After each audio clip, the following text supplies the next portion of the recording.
pemirsa Persis TV, jumpa lagi dalam acara Ramadan Cinta Persistri, program kolaborasi pimpinan pusat Persistri dengan Persis TV. Alhamdulillah pada kesempatan ini kita masih diberi nikmat usia di bulan Ramadan yang penuh berkah. Telah hadir bersama kita narasumber Ustadzah Hafifah Rahmi Puspitaningsih yang sering kita panggil Teh Upu. Assalamualaikum Teh Upu. Waalaikumsalam warahmatullahi Teh Nia. Bagaimana kabarnya Teh? Alhamdulillah, Ramadan hari ini penuh berkah. Kesibukannya masih banyak nambah, masih nambah Teh Nia. Ramadan biasanya memang lebih banyak lahan amal gitu dibanding di luar bulan Ramadan. Pahalanya berlipat ganda ya Teh. Amin, insya Allah. Beliau adalah Daiyah PP Persistri dan beliau sebagai penasehat PC Persistri Bojongsoang Kabupaten Bandung. Alhamdulillah beliau akan memaparkan tentang makan dan makanan saat Ramadan. Namun sebelum masuk ke pemaparan, kita saksikan dulu pesan-pesan berikut ini. Umroh sesuai Quran dan Sunnah bersama Karya Imtak. Terjangkau, nyaman, amanah, berpengalaman, sesuai dengan Quran dan Sunnah. Fasilitas, perlengkapan umroh manasik dan handling, hotel bintang 4 dan 5 staraf, dekat dengan Masjid Al-Haram, pesawat Saudi Airlines Direct Jeddah, makan 3 kali sehari, bus AC dan snack, free rihlah maklim Makkah Madinah, free air jam-jam. Antara umroh satu dan umroh lainnya, itu akan menghapus dosa di antara keduanya. Dan haji mabrur tidak ada balasannya melainkan surga. Hadis riwayat Bukhari Muslim. Daftar segera, seat terbatas. Telepon atau WA di 0811 206 5536. Karya Imtak, wujudkan niat suci Anda bersama kami. Kembali jumpa dalam acara Ramadan Cinta Persistri. Untuk mengefisienkan waktu, kami persilahkan kepada Teh Upu untuk memberikan materinya. Terima kasih Teh Nia. Alhamdulillah, asyhadu an la ilaha illallah wa anna Muhammadan abduhu wa rasuluhu alladzi la nabiyya ba'dah amma ba'du. Apa kabar para pemirsa Persis TV? Alhamdulillah, bersyukur kita kepada Allah. Hari ini kita masih diberikan kesempatan untuk menambah amal.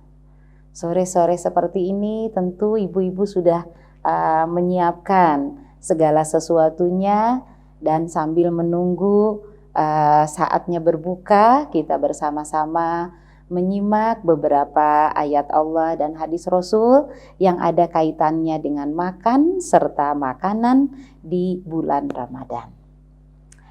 Pemirsa Persis TV, selama bulan Ramadan kita makan hanya di malam hari. Kita tidak makan di siang hari. Karena pada saat sahur itu berarti sudah di akhir malam, menjelang siang.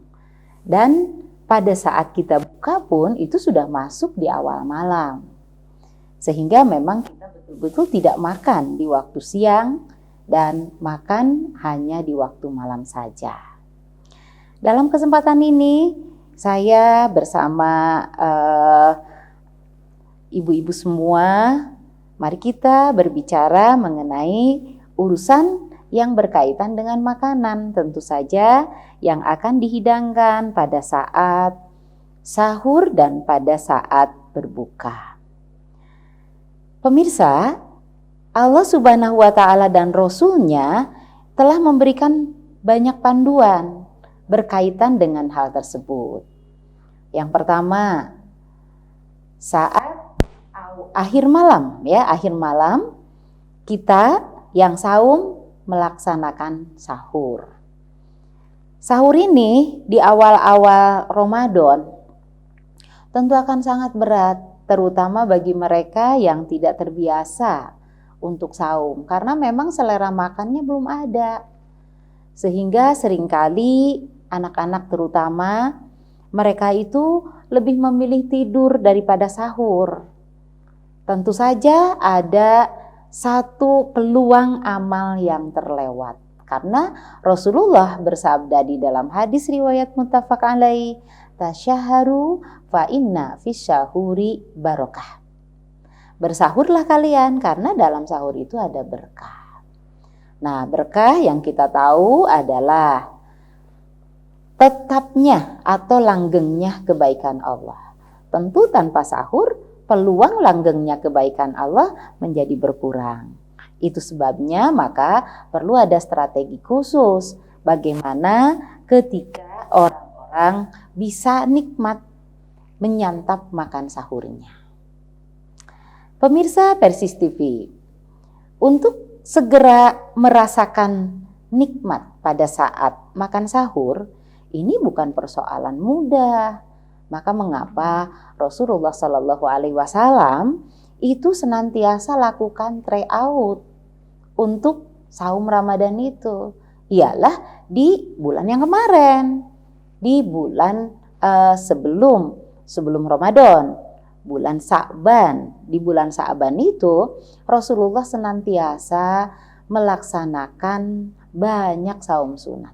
Sampai dikatakan tidak ada katanya satu bulan di mana Rasulullah paling banyak melaksanakan saum sunat itu kecuali di bulan Sa'ban. Begitu tehnya katanya. Menurut hadisnya, ini untuk apa? Karena kita akan menghadapi situasi yang benar-benar serius. Benar-benar harus sudah siap untuk makan makanan sahur dengan nikmat dan terbiasa. Karena memang sebuah kenikmatan itu muncul kan karena kebiasaan. Kalau nggak biasa ya bagaimana akan menjadi nikmat. Sehingga para orang tua nih, kita yang punya anak-anak masih kecil, itu harus mengupayakan berpikir keras bagaimana caranya menyajikan makanan yang menimbulkan selera mereka gitu. Tapi ternyata berlatih saum di bulan Sa'ban itu jauh lebih efektif. Sehingga pada saat Ramadan tiba, mereka harus sahur di bulan Ramadan, rasa laparnya sudah ada. Gitu, selera makannya sudah muncul. Maka makan sahur akan menjadi makan yang luar biasa. Karena memang makan sahur itu disiapkan harus berbeda dari makan saat kita berbuka. Persoalannya tekniknya karena kita akan menghadapi hari siang, di mana kita masih tetap beraktivitas. Apalagi ya model saya yang tadi saya bilang ketika Tehnia nanya bagaimana aktivitasnya. Saya bilang kan aktivitasnya nambihan.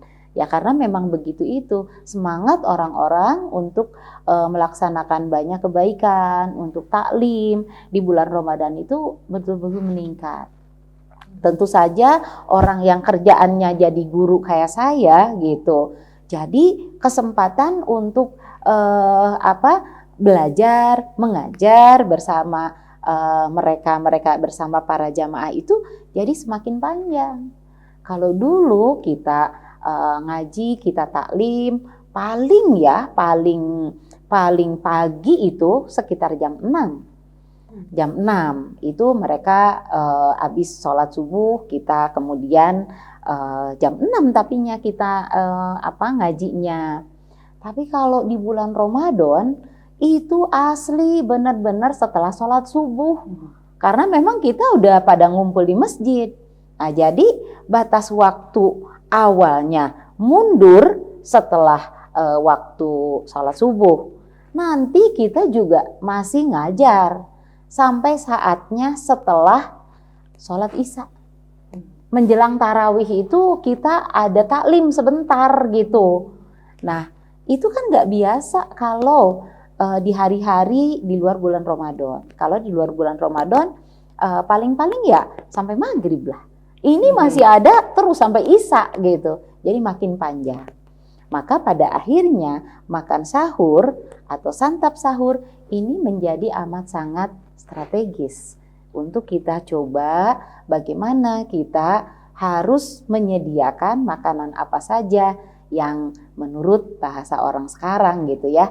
Karena saya juga memang di sekolah itu manajer Poskestren, jadi mainnya sama orang-orang puskesmas gitu. Dulu kita bilang kan 4 sehat 5 sempurna zaman dulu sekali gitu. Sekarang udah nggak musim yang kayak gitu. Mereka sekarang menyebutnya dengan gizi seimbang. Nah, gizi apa yang dibutuhkan setiap orang untuk menapaki hari siangnya agar nutrisinya tidak berkurang atau tidak kekurangan nutrisi. Jadi hebat luar biasa kalau Rasulullah mengatakan sahur, karena sahur itu berkah. Maka disitulah boleh dibilang makan raja itu. Karena memang makanan atau porsi yang disiapkan itu porsi lengkap untuk supaya orang yang saum itu bisa menapaki hari siang mereka dengan tetap bugar. Nah, kemudian ketika kita berbicara tentang makan dan makanan ya, berarti ke perilaku makan ya Teh Nia sama makanan apa yang disajikan. Setelah sepanjang siang kita bersaum, nah sore-sore seperti sekarang udah seneng hati ini karena sebentar lagi bakalan berbuka. Ibu-ibu sudah menyiapkan berbagai hidangan. Nah disinilah maka ketika adzan berkumandang, sampai Rasulullah Shallallahu Alaihi Wasallam juga mengatakan bahwa manusia senantiasa adalah ada dalam kebaikan sepanjang dia menyegerakan untuk berbuka. Jadi ketika adzan berkumandang itu iftarlah segera, batalkan saumnya. Menggunakan apa? Itu tentu dalam hal ini bisa minum, bisa makan. Apa yang harus diminum dan apa yang harus dimakan. Tentu saja sebelum makan atau minum kita diajarkan oleh Rasulullah dalam hadis riwayat Abu Daud bagaimana kita mengucapkan kalimah-kalimah sebelum kita berbuka. Ada banyak sih keterangannya. Dulu zaman saya kecil itu ada Allahumma lakasumtu. Nah, sampai sekarang itu masih populer kalimat itu. Tapi ternyata setelah para asatid memperhatikan itu hadis itu ternyata tidak sahih. Nah, diantaranya juga ada yang hadis dari Abu Daud, dari hadis Bukhari juga, dari Muslim juga adalah yang dahabat doma'u gitu.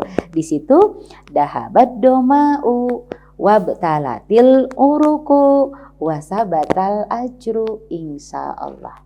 Lalu kita basmalah dan kita mulai minum. Minum dulu apa makan dulu gitu. Tentu menurut para ahli kesehatan di mana usus kita selama sekian panjang itu kosong, tidak ada isinya karena proses pencernaan sudah lama selesai.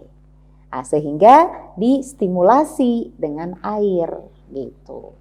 Air yang digunakan para pemirsa jangan air es. Karena air es itu membuat pencernaan menjadi berat. Karena memang sesuatu yang dingin itu sulit untuk dicerna.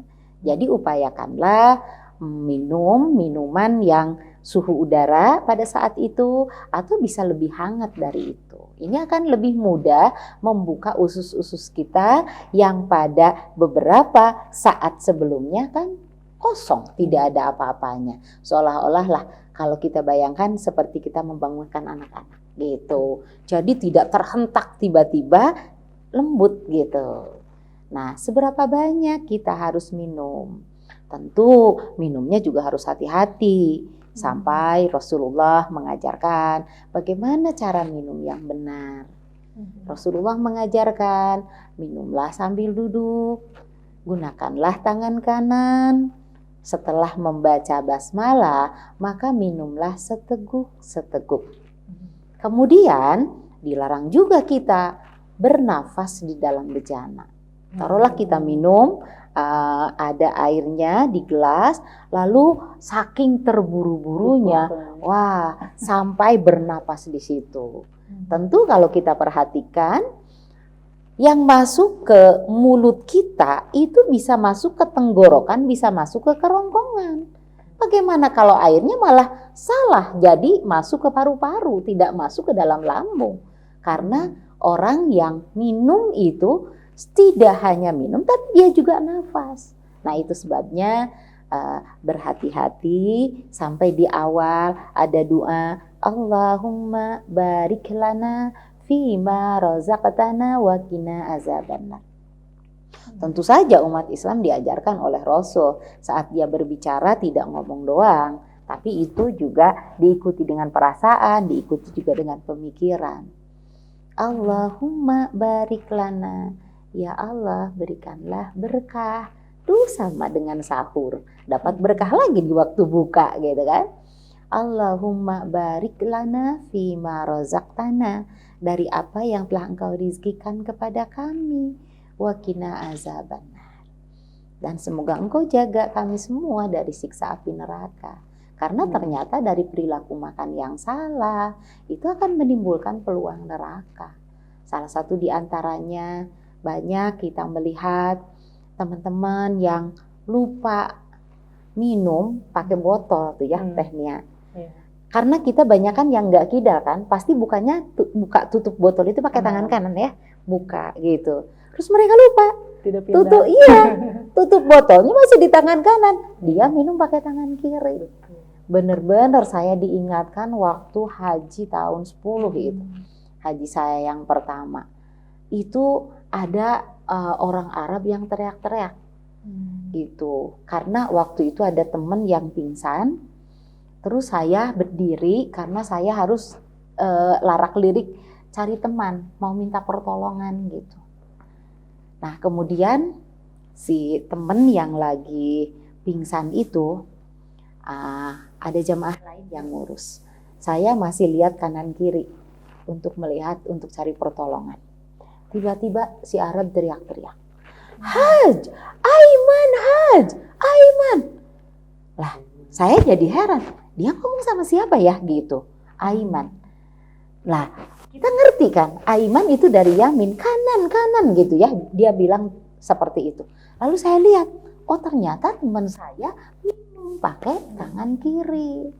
Si Arab tuh ngingetin, pakai tangan kanan. Cuman ya karena kulturnya beda sama kita, ya perasaan asa dimarahin gitu sama mereka. Langsung saya bilang sama mereka, Bu lihat itu Arab marah, ibu salah, minumnya harusnya pakai tangan kanan. Aiman, itu artinya kanan gitu.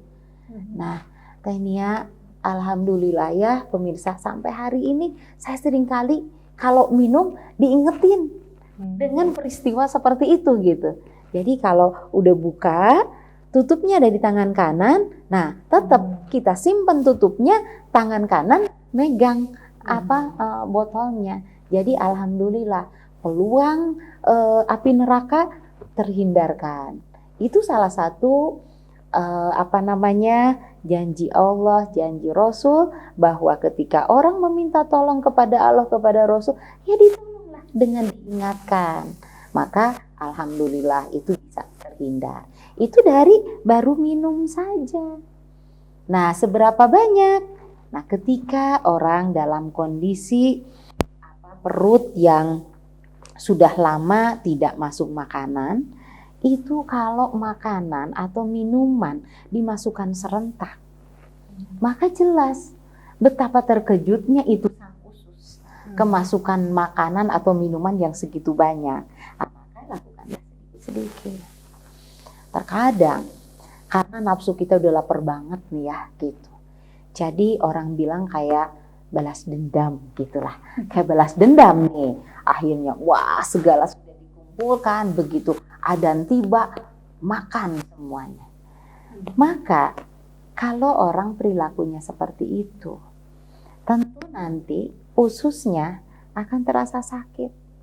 Plus juga itu insulin tidak tinggal diam. Pankreas itu memproduksi insulin seketika harus banyak. Karena banyak makanan yang dimasukkan. Sehingga ini akan menimbulkan sesuatu yang tidak stabil. Nah inilah pemirsa Maka kenapa bulan Sya'ban, bulan yang lalu itu menjadi amat sangat strategis untuk kita berlatih. Karena bagi orang yang sudah terbiasa untuk saum, datangnya azan maghrib senang tetap iya, tapi tidak anarkis. Gitu, tidak anarkis. Seperti orang yang udah kelaparan gitu. Ya orang yang terbiasa saum, saat buka dia lapar, ya lapar, tapi nggak kelaparan gitu. Makanya minumnya bisa normal, makannya juga bisa pelan-pelan. Nah, ini yang harus coba kita perhatikan pada saat orang-orang atau pada saat kita ya melaksanakan buka. Nah, itu selain daripada perilaku makannya, kita juga harus berpikir tentang makanan apa yang boleh masuk ke dalam perut kita. Karena memang pada saat berbuka itu, ini sudah awal malam. Artinya kita akan melaksanakan hidup kita di waktu malam. Malam itu Allah sediakan untuk orang beristirahat.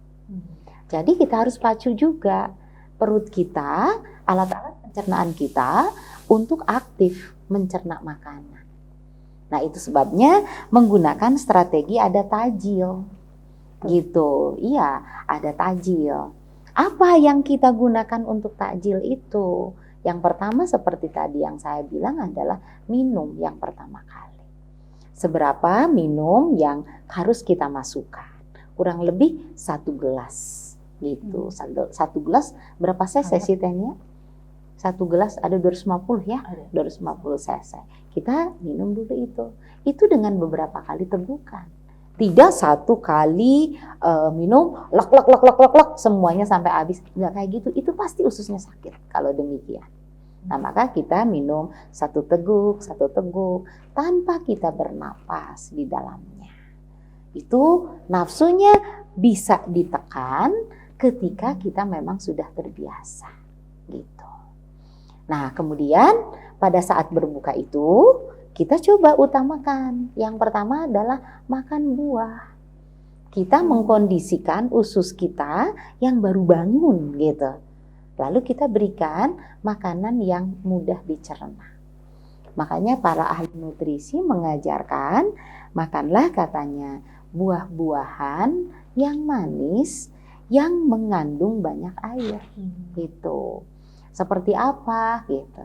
Seperti melon lah kalau kita lihat.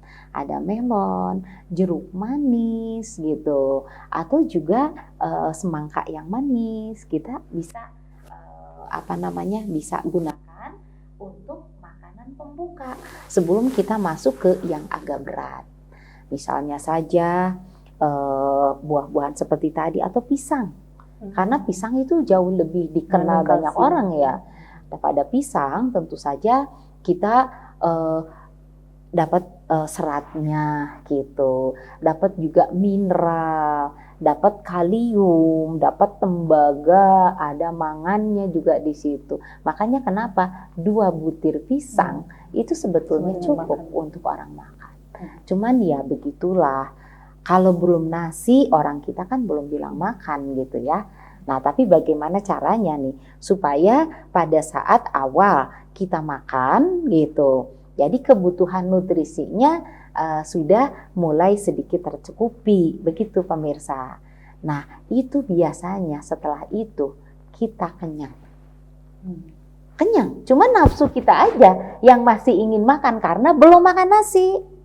It's okay. Maka itulah yang kita anggap sebagai takjil. Setelah itu perut kita sudah terasa lebih kenyang. Maka ayolah kita mulai sholat. Nah, kita mulai sholat, jalan kaki kan kita membereskan bekas takjil.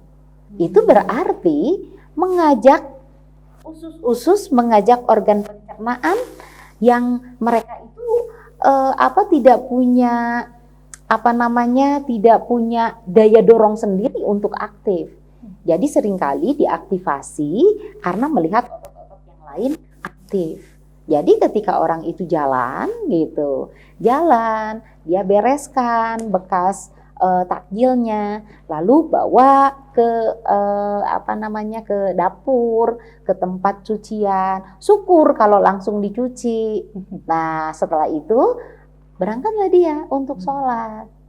Sholat 3 rakaat. Setelah itu masih ada rawatib kan, 2 rakaat. Sebelum itu masih wirid.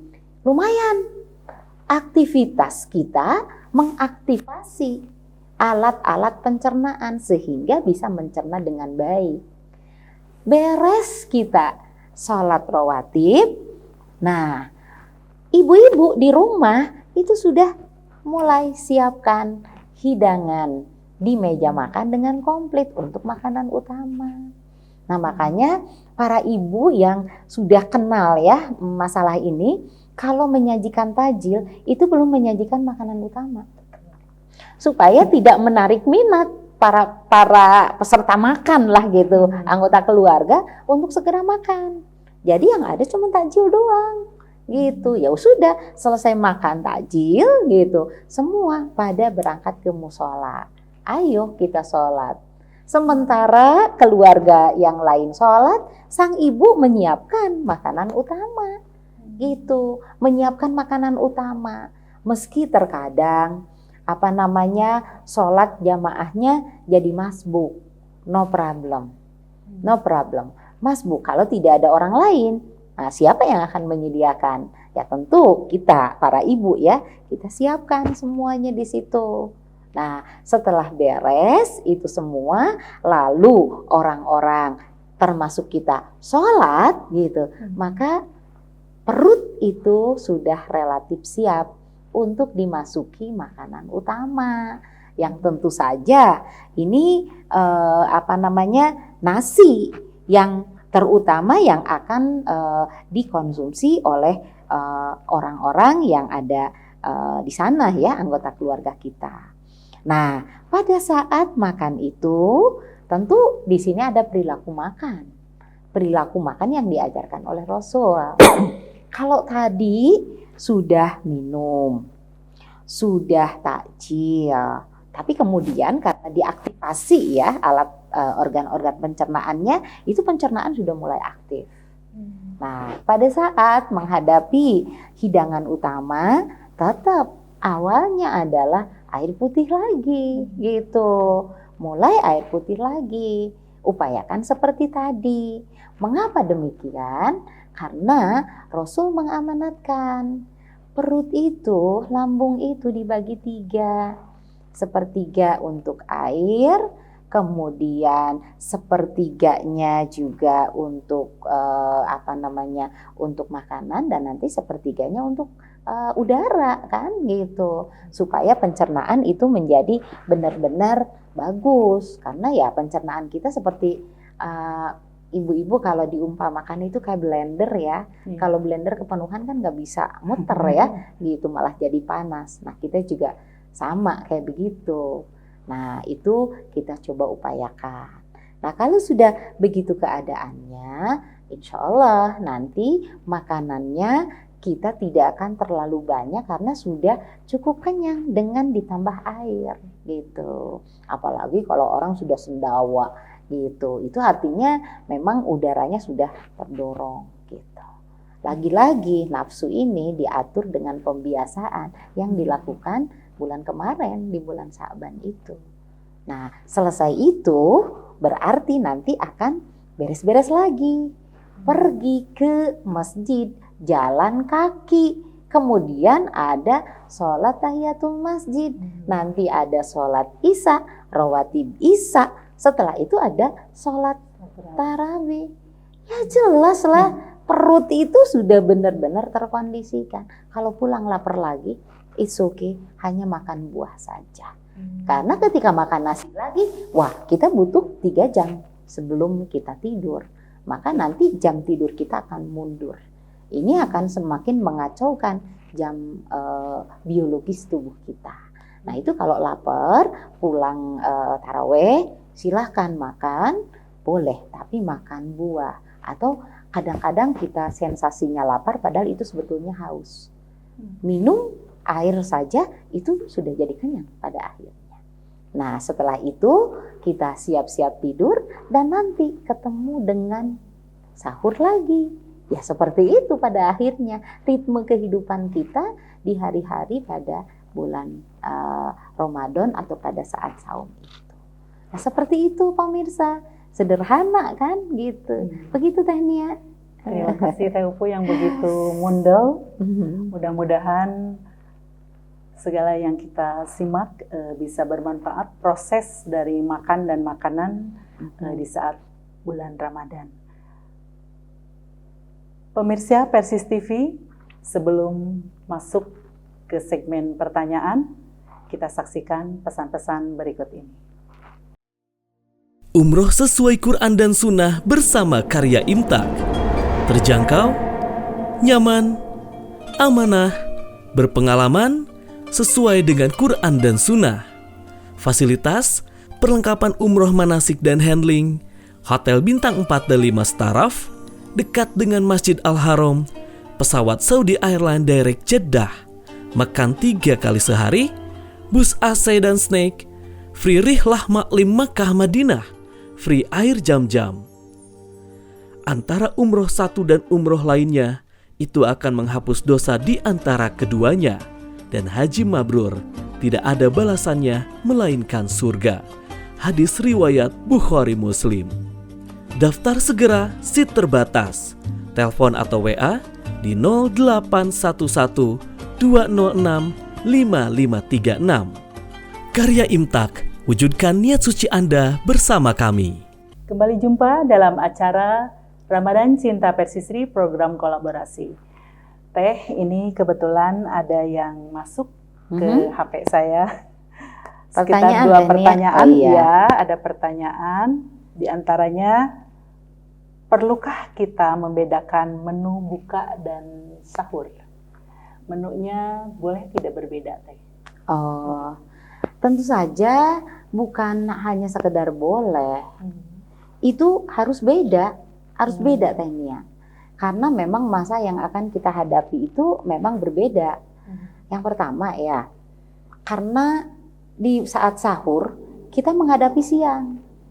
Allah ciptakan siang kan untuk beraktivitas. Otomatis kita butuh energi lebih banyak. Seperti itu kan pemirsa, kita juga, apalagi yang saya bilang tadi, aktivitas saya di Ramadan itu lebih panjang gitu. Nah, maka butuh nutrisi, butuh makanan yang nanti bisa diubah menjadi tenaga karena kita kan harus beraktivitas. Maka disitulah kita perlu menyiapkan makanan betul-betul komplit.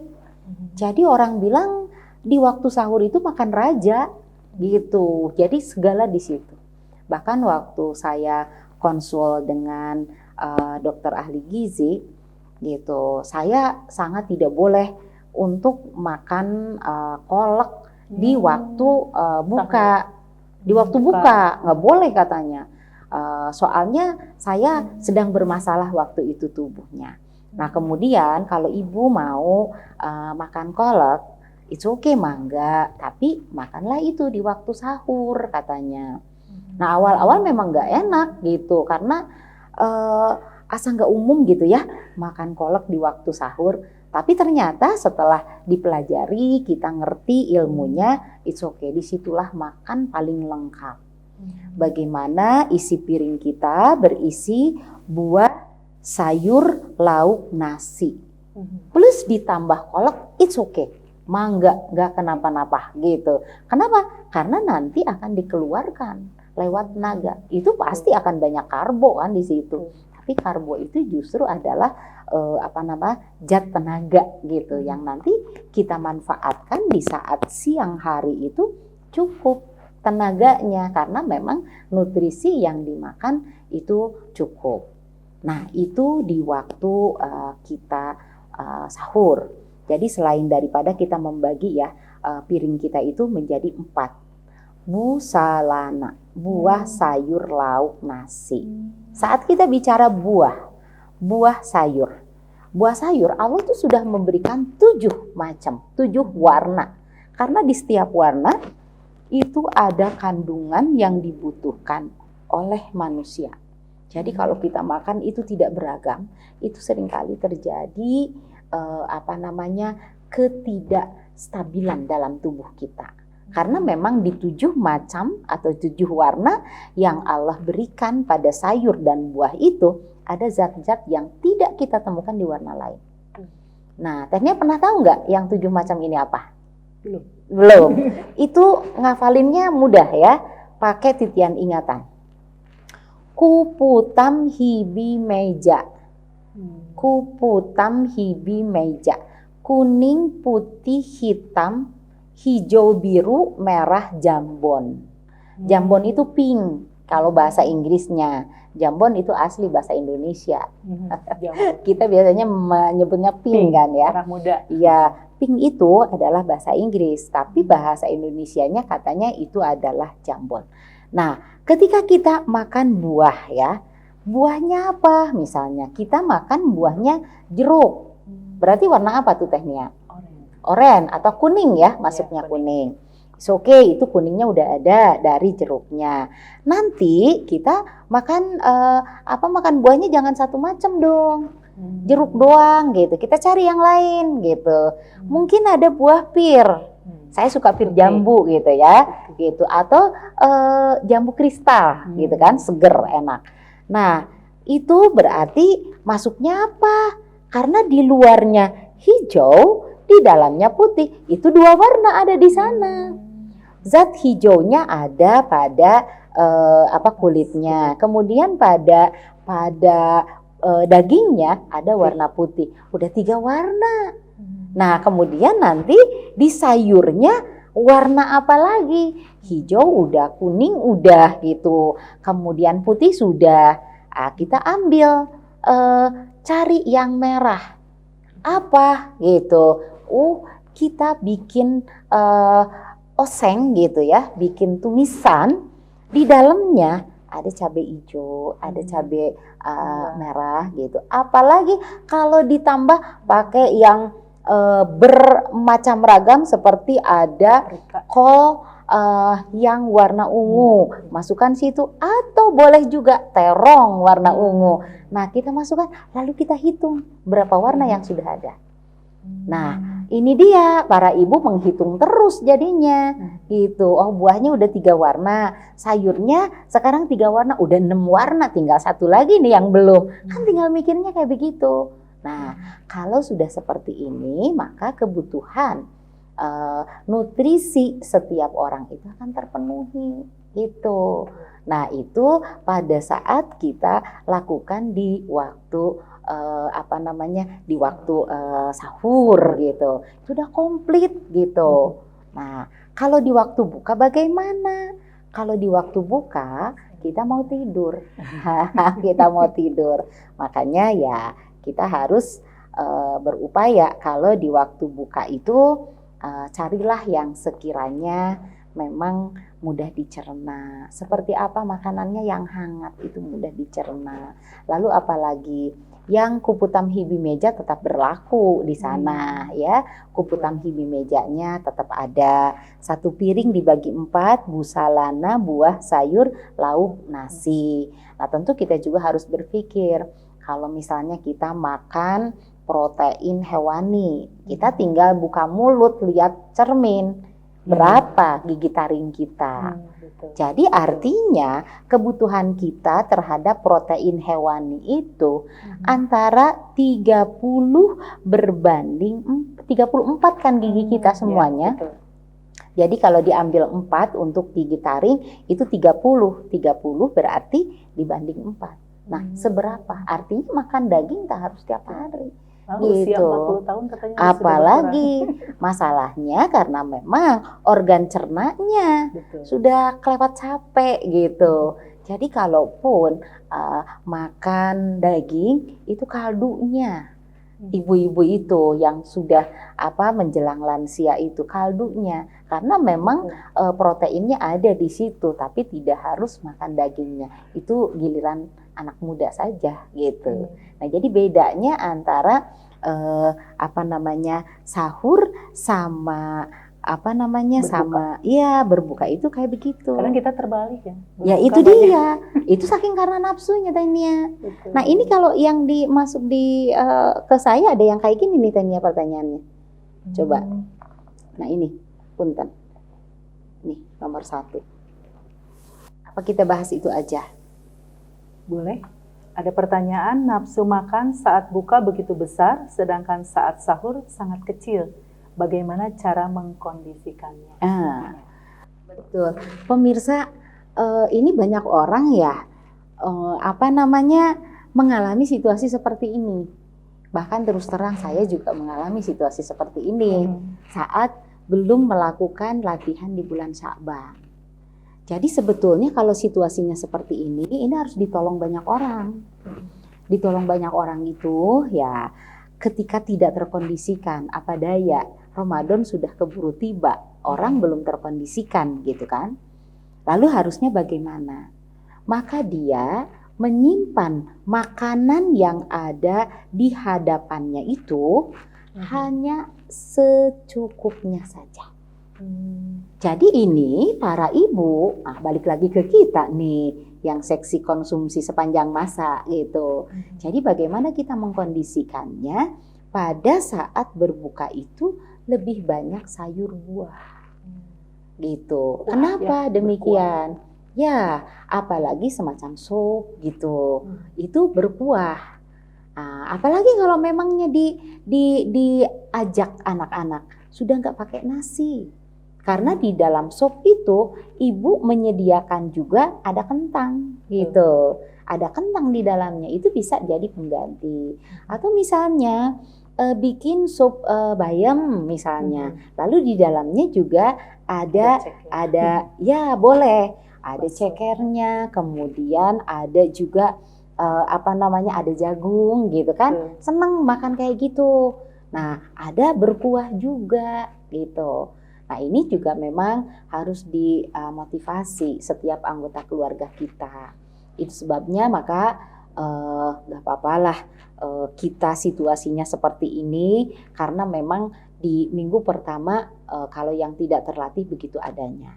Tapi tetap kita coba lakukan latihan terus. Insya Allah biasanya di minggu ke-3, ke-4 itu mulus Tania. Jadi si nafsunya tuh udah lumayan rada-reda gitu karena terlatih dengan 2 minggu pertama. Dan biasanya kalau udah 2 minggu pertama kemudian di minggu ke-3 saat bangun sahur itu rasa laparnya udah ada gitu. Nah sehingga saat dikondisikan dengan makanan komplit, makanan raja itu teh ya yang tadi itu mereka bisa masuk gitu, bisa memasukkan makanan itu semua gitu. Dan kemudian kita coba di waktu berbukanya dengan menggunakan rumus yang tadi itu karena memang kita mau tidur, jadi perutnya harus segera menyelesaikan tugas pencernaannya. Saat kita tidur, maka tidak ada lagi sisa-sisa makanan yang mengganggu metabolisme tubuh kita gitu. Nah, jadi nampaknya gitu yang ya sepanjang pengalaman dan beberapa teori yang saya baca, apa yang saya sampaikan barusan bisa menjadi alternatif bagaimana kita mengkondisikan makan nafsu ya, jangan sampai kegedean di waktu buka dan kekecilan di waktu sahur gitu. Jadi imbang lah begitu. Alhamdulillah jawaban Teh Upu begitu padat dan menjadi ilmu untuk kita selama nanti kita di bulan Ramadan. Kadang kita terbalik, di saat buka makanannya begitu banyak, berat, tapi saat sahur kita justru harus malas makan banyak. Iya. Sebelum kajian ini kami tutup, mohon Teteh memberikan closing statement-nya untuk kajian kali ini. Oke. Pemirsa Persis TV yang berbahagia, agar pembicaraan kita yang tadi itu masih tetap kita ingat, satu hal saja yang saya ingin sampaikan hanya dalam satu kalimat ya. Perhatikan dan kondisikan makan dan cara makan kita di bulan Ramadan. agar semuanya menjadi manfaat. Itu saja. Terima kasih Teteh. Bersama dengan Teteh begitu sangat menjadi inspirasi nanti di bulan Ramadan. Kajian kali ini alhamdulillah telah berakhir. Kami tutup dengan doa, Allahu ya'khudhu bi'aidina ila ma fihi khairun lil islami wal muslimin. Wassalamualaikum warahmatullahi wabarakatuh. Waalaikumsalam warahmatullahi wabarakatuh.